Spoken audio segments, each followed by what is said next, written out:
Perkawinan di Kana. Firman Tuhan hari ini tertulis di dalam Yohanes 2 ayat 1 sampai 11.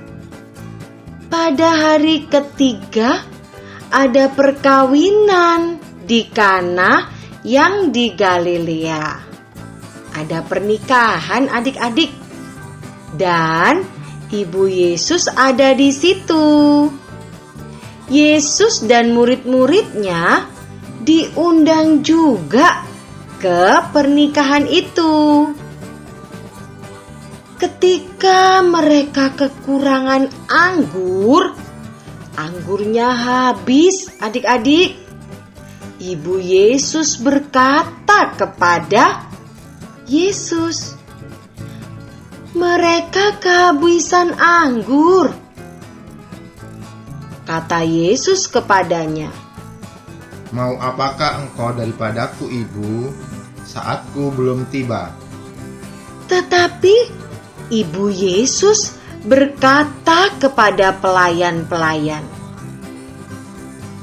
"Apa yang dikatakan kepadamu, buatlah itu." Di situ ada 6 tempayan yang disediakan untuk pembasuhan menurut adat orang Yahudi. Masing-masing isinya 2-3 buyung adik-adik. Kemudian apa yang terjadi? Yesus berkata kepada pelayan-pelayan itu, "Isilah tempayan-tempayan itu penuh dengan air." Dan mereka pun mengisinya sampai penuh adik-adik. Lalu, untuk apa adik-adik? Lalu kata Yesus kepada mereka, "Sekarang cedoklah dan bawalah kepada pemimpin pesta." Wah! Lalu mereka pun membawanya. Setelah pemimpin pesta itu mengecap air yang telah menjadi anggur itu, dan ia tidak tahu dari mana datangnya. Tetapi siapa yang tahu adik-adik? Pelayan-pelayan itu yang tahu, yang mencedok air itu. Kemudian pemimpin pesta memanggil mempelai laki-laki dan berkata kepadanya, "Setiap orang menghidangkan anggur yang baik dahulu, dan sesudah orang puas minum, barulah yang kurang baik.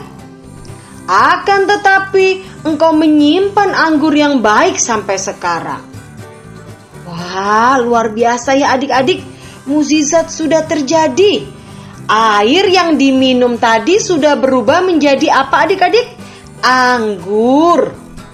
Hal itu dibuat Yesus di Kana yang di Galilea sebagai yang pertama dari tanda-tandanya, dan yang itu ia telah menyatakan kemuliaannya dan murid-muridnya percaya kepadanya. Adik-adik, mukjizat terjadi. Masih ingat mukjizat Tuhan Yesus? Apa aja? Banyak sekali. Ada menyembuhkan orang lumpuh, ada meredakan angin ribut. Banyak ya adik-adik. Nah, firman Tuhan hari ini apa adik-adik? Di dalam Lukas 1 ayat yang ke-37.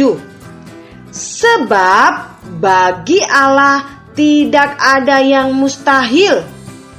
Adik-adik punya kerinduan apa?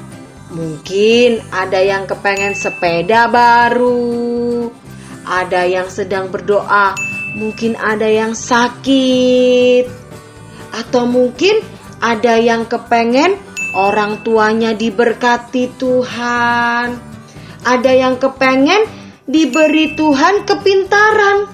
Semuanya itu akan terjadi, ya, kalau kita datang kepada Tuhan. Tetap berdoa ya adik-adik, karena bagi Tuhan tidak ada yang mustahil. Tuhan akan menjawab setiap doa kita semua tepat pada waktunya. Oke adik-adik, amin firman Tuhan. Tuhan Yesus memberkati.